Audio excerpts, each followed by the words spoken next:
다시 하겠습니다. 오늘 이 말씀은 오늘 아침에 우리에게 주시는 하나님의 말씀입니다.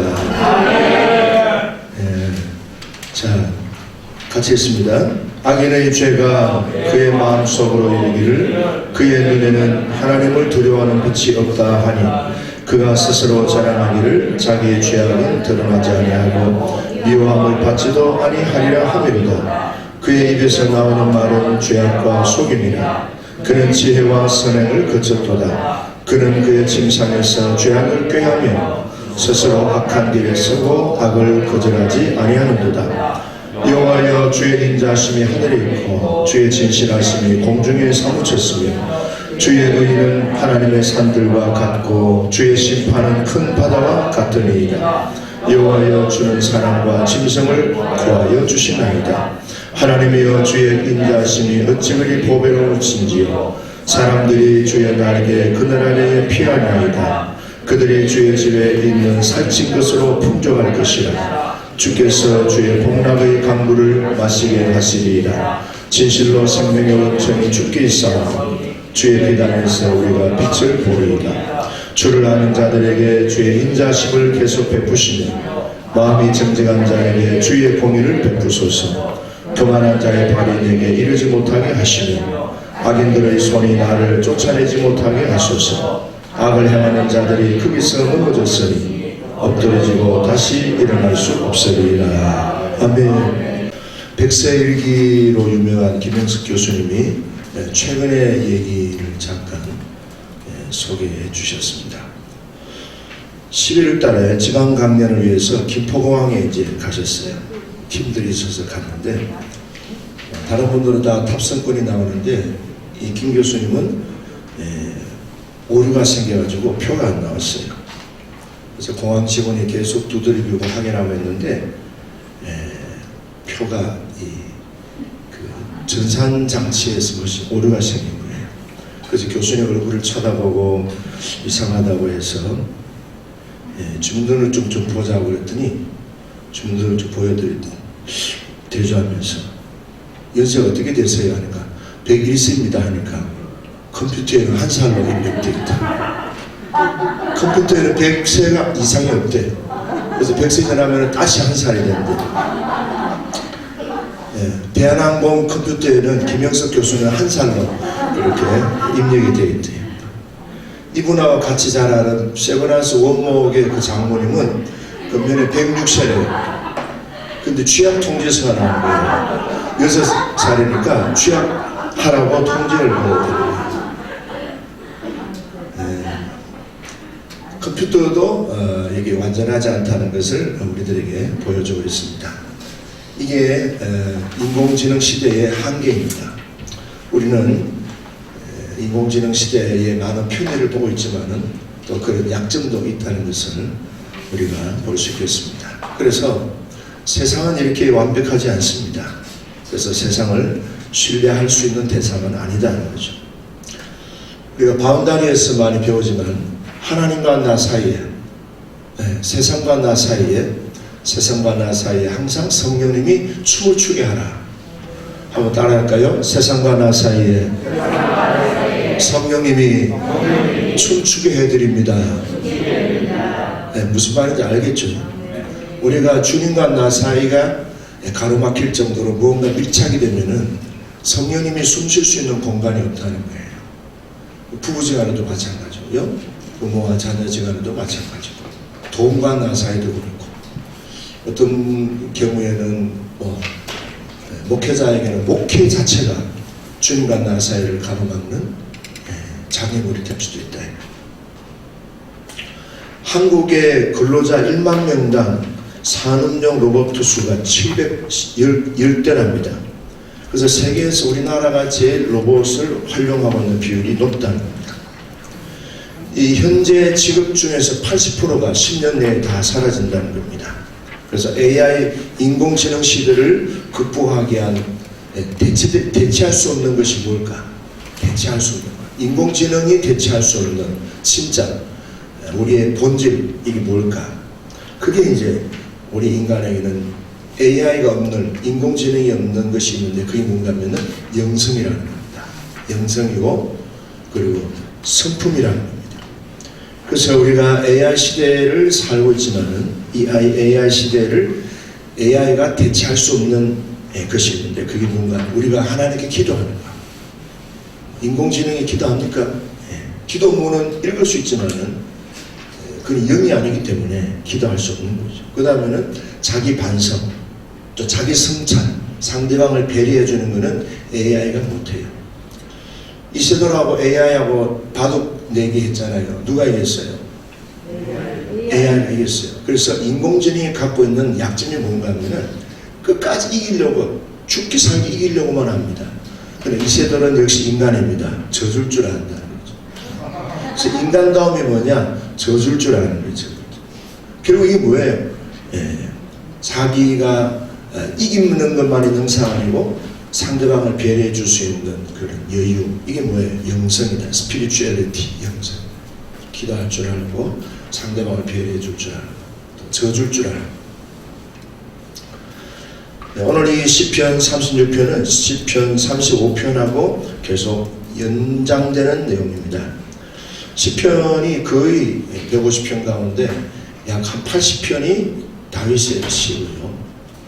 다윗의 시인데 다윗의 시 가운데서 제일 많이 나오는 내용들이 사울 왕에게 쫓겨다닐 때, 그 다음 두 번째 나오는 것은 아들 압살롬한테 쫓겨다닐 때, 다윗이 인생에서 겪었던 가장 힘든 시간들이 그때였습니다. 자, 오늘 이 내용은 사울 왕에게 쫓겨다닐 때 다윗이 경험한 실제 상황인데요. 권력을 잡은 사람과 그리고 그 권력을 잡은 사람들이 그 편에서 살아가는 사람들이 지닌 특징을 오늘 본문에서 보여주고 있습니다.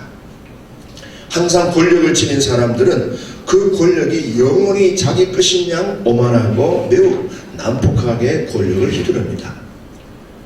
심은 대로 거둔다는 진리는 모든 사람들에게 다 적용됩니다. 이건 믿는 사람이든지 안 믿는 사람이든지 다 적용됩니다. 권력을 힘으로 사용하는 사람은 반드시 권력에 의해서 심판을 받습니다. 오만과 독선은 저주의 눈물을 마시지만 겸손과 그리고 선한 행실은 복락의 강수를 풍성하게 마시게 될 것입니다. 지금 다윗은 쫓겨다니는 도망자였습니다. 약자입니다. 권력자 입장에서 볼 때 다윗은 정말 별볼일 없는 벼룩 같은 존재였습니다. 사무엘상 24장 16절에서 또 26장 20절에 보면 다윗도 자기 자신을 벼룩 같은 존재라고 그렇게 표현을 했습니다. 벼룩 같은 이 다윗, 자신의 처지가 매우 비굴한 상황으로 생각이 되었겠죠. 그리고 매일매일 벼룩같이 뛰어다니면서 이 골짝 저 골짝 이 동굴 저 동굴 도망만 다니는 그런 아주 참 별볼일 없는 그런 상황이었습니다. 그러나 다윗에게 한 가지 탁월한 부분이 있었어요. 어쩌면 저도 여러분들도 다 우리가 비실비실하고 참 모자라는 게 있지만은 한 가지만 우리가 탁월한 것만 있다면은 그것이 우리의 모든 부족한 것을 보완해 줄 수 있는, 그리고 모든 적자 인생에서 흑자로 반전시킬 수 있는 포인트가 거기에 있다는 겁니다. 그게 뭔가 하면은 사울 왕과의 싸움에서 다윗은 여호와의 싸움으로 싸웠다는 것입니다. 그렇게 하나님 편에 자신이 서야 한다고 각성을 하게 된 결정적인 계기가 한 사건이 있었습니다. 다윗이 그런 영적인 통찰력을 가질 수 있도록 그에게 굉장한 영향을 주었던 사람이 있는데 그 사람은 남자가 아니고 여자였습니다. 그래서 남자 여자는 싸울 상대가 아니라 서로 보완하면서 서로 협력하는 관계가 된다면 굉장한 인생의 복락의 강수가 부어질 것입니다.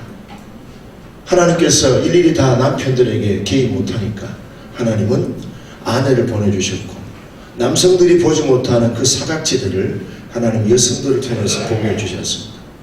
혹시 이 자리에 계신 분, 여성을 내 인생의 라이벌로 생각하시는 분이 계십니까? 빨리 그 생각을 내려놓으시기를 주님 이름으로 부탁합니다. 혹시 남자를 내가 이겨먹어야 할 상대, 나의 라이벌로 생각하는 여성이 있다면 오늘 아침에 다 앞에 갖다 놓고 십자가 밑에 다 내려놓고 식사하시기를 주의 이름으로 축복합니다. 같이 가야 돼요. 같이 갑시다. 같이 가야 돼요. 남자들도 마찬가지예요. 여자들이 숫자가 많잖아요. 역시 숫자가 힘이에요.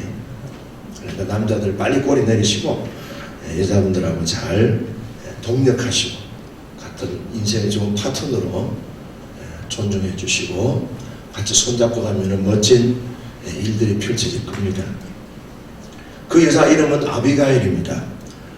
그녀는 다윗이 쫓겨다니는 상황을 가장 그 시대의 영적인 안목으로 볼 수 있도록 정신 차리게 해준 여자였습니다. 내용은 사무엘상 25장 23절에서 35절에 나옵니다. 다윗이 사울 왕에게 쫓겨다닐 때 피곤하고 절망적인 상황이었습니다. 내일이 보장되지 않는 하루하루가 막막한 시간을 보내고 있었습니다.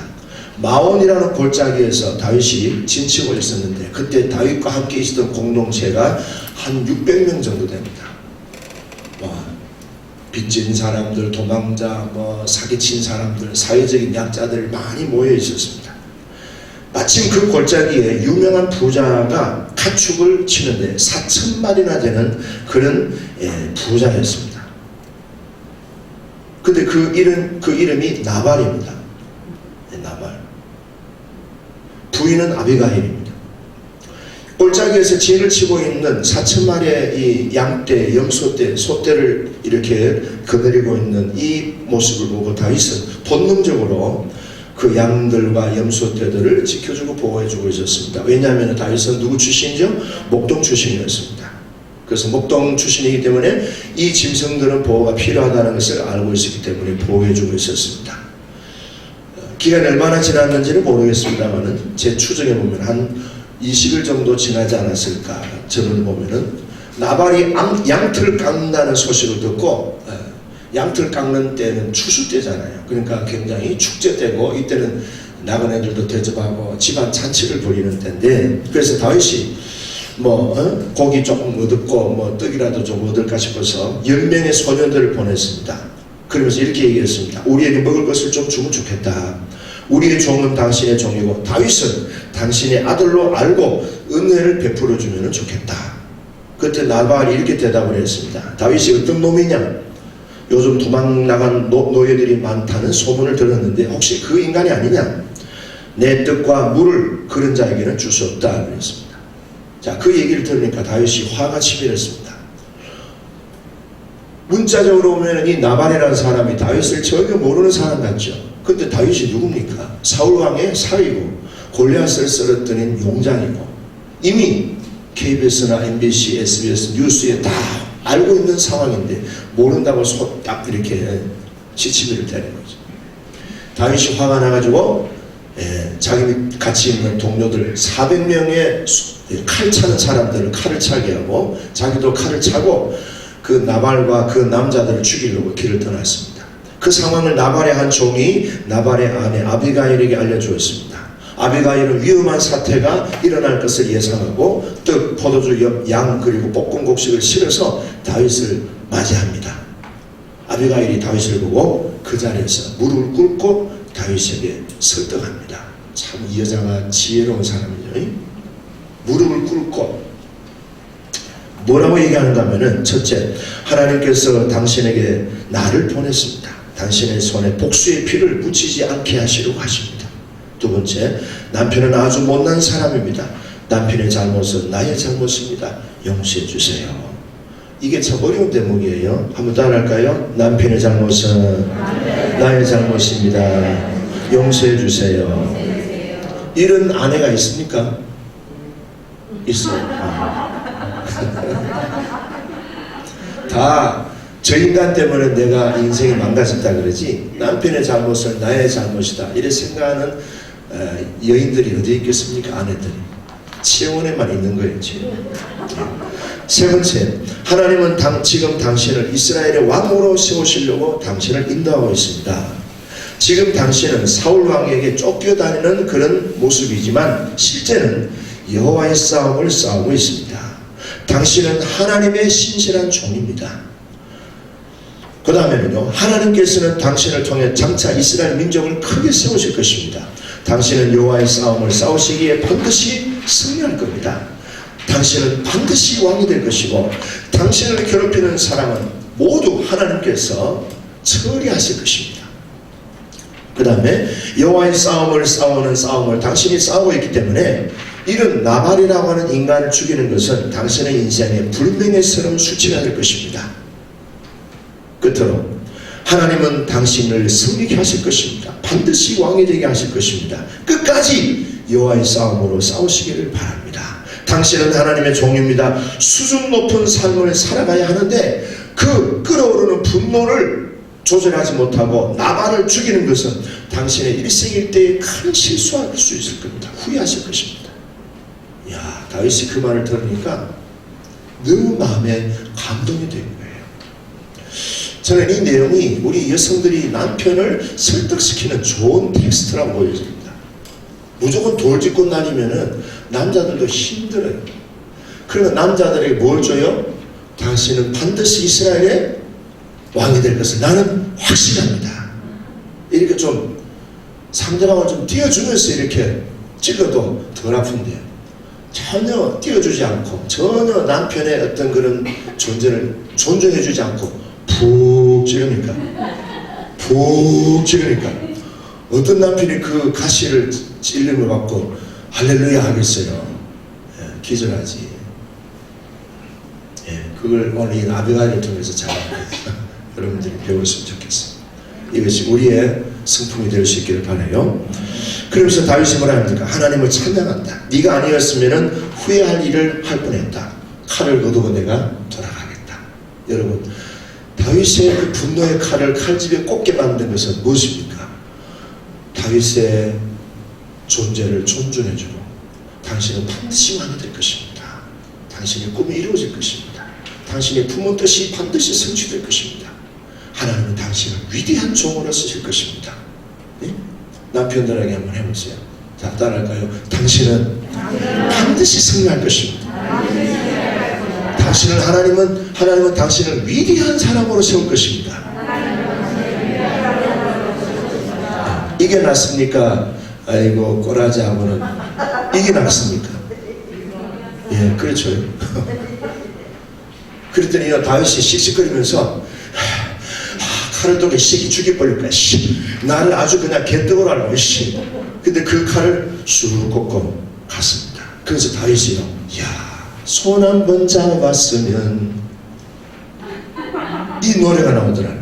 그래서 저 여자하고 한번 손 한 번 잡아봤습니다 했는데 하나님이 그 다윗의 마음을 아시고 기회를 주신 것 같아요. 자, 이 다윗 아비가일의 권면을 듣고 다윗이 분노의 칼을 내려놓았습니다. 심판의 칼이죠. 심판의 칼을 내려놨습니다. 선으로 악을 대하는 나발에 대해서 다윗은 심판의 칼, 분노의 칼을 칼집에 꽂았습니다. 자, 우리가 지금 살아가는 우리의 삶의 현장이 지금 내가 고민하는 그것이 여호와의 싸움입니까? 아니면 부부지간의 자존심 싸움입니까? 돈 싸움입니까? 지위입니까? 감투입니까? 서열입니까? 표를 더 얻으려고? 명예입니까? 내가 더 높아지려고 하는 싸움입니까? 지금 우리가 싸우는 이 내면적인 싸움 또는 외부적으로 보여지는 이런 외형적인 싸움이 그것이 여호와의 싸움이냐? 상처가 치유된 사람들의 일상의 특징이 뭔가 하면 잘 져준다는 거예요. 미안합니다. 죄송합니다. 고맙습니다. 잘하셨습니다. 덕분에 제가 큰 도움 받았습니다. 이게 뭐예요? 치유를 받은 사람들의 특징이에요. 치유가 안 된 사람의 특징은요, 끝까지 이기려고 합니다. 분화에 대해서 바운다리에 보면은 과분화된 사람들의 특징이 있어요. 이 과분화된 사람들의 특징은요, 계속 네가 틀렸다는 거예요. 네가 틀렸어. 나는 괜찮아요. I am okay. You are not okay. 여러분, 야곱과 하나님이 싸웠을 때 누가 이겼습니까? 예, 야곱이 이겼습니다. 진짜 야곱이 이긴 겁니까? 하나님이 져주신 거예요. 근데도 야곱 보고 뭐래? 네가 이겼다. 그래, 알았다. 네 살려줄게. 예. 이게 뭐예요? 하나님의 성품을 가진 사람은 하나님의 마음처럼 져줄 줄 안다. 예수님이 제자들과 길을 가다가 제자들이 싸우는 그런 모습을 보았죠. 마가복음 9장에 있습니다. 누가 더 좋은 자리에, 누가 더 높은 자리에 앉을 것인가. 지금 예수님은 심각하게 예루살렘을 향하여 십자가를 지시기 위해서 가는데 제자들은 뒤에서 누가 더 첫째냐 둘째냐 싸웁니다. 그때 예수님이 이렇게 답변하셨어요. 누구든지 첫째가 되고자 하면 무사람의 끝이 되며 무사람을 섬기는 자가 되어야 하리라. 예수님은 여호와의 싸움에서 이기는 비결이요 무사람의 끝이 되고 무사람을 섬기는 자가 되라고 했습니다. 자, 오늘 본문의 내용을 보면요, 다윗은 여호와의 싸움을 싸우고 있습니다. 여호와의 싸움은 필승입니다. 그러나 다윗을 공격하고 모함하고 넘어뜨리고 무너지게 하려고 하는 이 권력지향적인 자기 욕심에 끌려서 싸우는 이 사울 왕은 필패. 여호와의 싸움은 필승, 욕심에 의한 싸움은 필패. 자, 오늘 성경 보면은 자기 욕심으로 싸우는 사람의 모습을 보여줍니다. 1절을 보시면 이 사람들의 특징이 뭡니까? 1절, 악인의 죄가 그의 마음속으로 이르기를 그의 눈에는 하나님을 두려워하는 빛이 없다. 하나님을 두려워하는 빛이 없어요. 권력을 자기의 힘으로 삼고 권력을 자기의 지식으로 실력으로 삼고 사는 이 권력을 의지하는 사람들의 그 눈동자에는요 하나님을 두려워하는 빛이 전혀 보이지 않습니다. 그리고 그는요 2절에 보니까 스스로 자기를 자랑합니다. 나는 잘했다. 내가 하는 일에는 틀림이 없다. 그러면 이런 사람들의 특징이 뭐예요? 죄송합니다, 미안하다는 말을 절대로 못해. 이 사람들은 뭐라고 생각합니까? 우리의 죄악은 절대로 드러나지 않는다. 우리의 죄악은 비밀이 보장된다. 그래서 사람들에게 미움받을 턱이 없다. 이렇게 자랑합니다. 3절에 보면은 그들의 입에서 나오는 말은 죄악과 속임뿐입니다. 이들에게는 지혜가 없고요 선행도 없습니다. 입만 열면 뭐예요? 거짓말입니다. 그 다음에 4절에 보면은 잠잘 때도 이 사람은요 죄악을 꾀하고요 악한 길에 서 있고 악을 거절하지 않습니다. 이들의 근원적인 문제점이 뭐예요? 1절에 나왔죠. 내면에 빛이 없습니다. 생명의 빛이 없습니다. 하나님을 두려워하는, 하나님을 의식하는, 하나님을 지각하는 빛이 없어요. 외형적으로 보면은 그들은 돈도 많습니다. 사회적인 지혜도 있습니다. 그 나름대로 전문 지식도 있습니다. 실력도 있습니다. 인간적으로 갖출 것은 다 갖추었습니다. 그러나 한 가지 하나님을 두려워하는 빛이 없어요. 한 가지 이 없는 것이 모든 좋은 것이 허망한 아침의 안개같이 사라지게 만든다는 거예요. 그러나 다윗은 벼룩같이 뛰어다니면서 도망다니는 보잘것없는 별볼일 없는 존재이지만 다윗은요 항상 하나님을 두려워하는 빛으로 그 심령이 가득 차 있었습니다. 그래서 그는요 하나님의 권면, 이것이 사람의 말이 아니라 하나님의 음성으로 들을 수 있는 귀가 있었고요. 그래서 그는 아비가일의 말을 듣고 복수의 칼을 내려놓았고 심판의 칼을 내려놓았고 분노를 내려놓았습니다. 왜? 그는 여호와의 싸움을 싸우는 그런 영적 전쟁의 현실을 알고 있었기 때문에 하나님을 기쁘시게 하는 태도로, 그런 방법으로, 그런 승품으로 하루하루가 정말로 기약할 수 없는 막막한 그런 시간들을 보냈지만 그 하루하루의 삶을 여호와의 싸움으로 그는 일관했습니다. 결국에는 그는 하나님의 인자하심을 노래하고 살찐 것으로 풍족하게 하는 하나님의 복락의 강물을 마음껏 받아 누리는 축복의 인생을 살게 됐습니다. 그리고 그만 그래 된 게 아니고 그의 후손 대대로. 그래서 다윗은 노래합니다. 오늘 우리에게 주어진 본문에 보면은 7절에 나옵니다. 7절, 하나님이여 주의 인자하심이 어찌 그리 보배로우신지요. 사람들이 주의 날개 그늘 아래 피하나이다. 그들이 주의 집에 있는 살찐 것으로 풍족할 것이라. 주께서 주의 복락의 강물을 마시게 하시리다. 진실로 생명의 원천이 주께 있사오니 주의 빛 안에서 우리가 빛을 보리이다. 부부지간에 우리는 싸울 수 있고요, 자녀와의 싸움에 싸울 수 있습니다. 어제 밤에 전화가 왔어요. 목사님, 우리 남편하고 작은 아들하고 지금 6탄전을 벌이고 있습니다. 어떻게 해야 됩니까? 아내 입장에서 아들을 편에 써야 됩니까? 남편 편에 써야 됩니까? 그때는 아버지가 져줘야 됩니다. 근데요 목사님, 우리 남편은 져줄 줄 모릅니다. 그 남편이 져줄 줄 모른대요. 그래서 아들이 엄청 얻어맞았어요, 아버지한테. 그래서 이제 청년이 되니까 아버지한테 막 소새끼, 말새끼, 돼지새끼 하면서 달려드니까 아버지가 이게 아버지한테 대든다고 아버지한테 뛰어들어오는 걸 발로 막 옆구리를 차가지고 아들이 잡아가지고 아들이 일어나 아버지하고 싸우려고. 예, 이게 무슨 실제 상황입니까? 그 제가 달리 할 말이 없어서 사전에 미리 예방으로 남편을 좀 설득시키고 아들을 좀 소고기국도 끓여주면서 좀 해라. 목사님 남편이 제 말을 아주 발에 때만도 안 받아들입니다. 그래서 어쩔 수 없다. 기도하세요. 예수 이름으로 이 가정에 풍파를 몰고는 악한 영은 떠나가라고 계속 기도하고 예수의 피 뿌리고 남편에게 아들에게 하나님의 전신갑주 입히고 그렇게 하세요. 할 수 있는 게 뭐 그거밖에 없습니까? 그렇습니다. 네. 오늘 이 성경에서 여호와의 싸움으로 싸우는 다윗은 현실적으로는 정말 벼룩 같은 인생이었지만 근데 그 단 한 가지 그것 때문에 다윗은 인생의 역전을 이루고 정말 하나님 앞에 위대하게 쓰임받은 이스라엘의 가장 존경받는 왕이 되었습니다.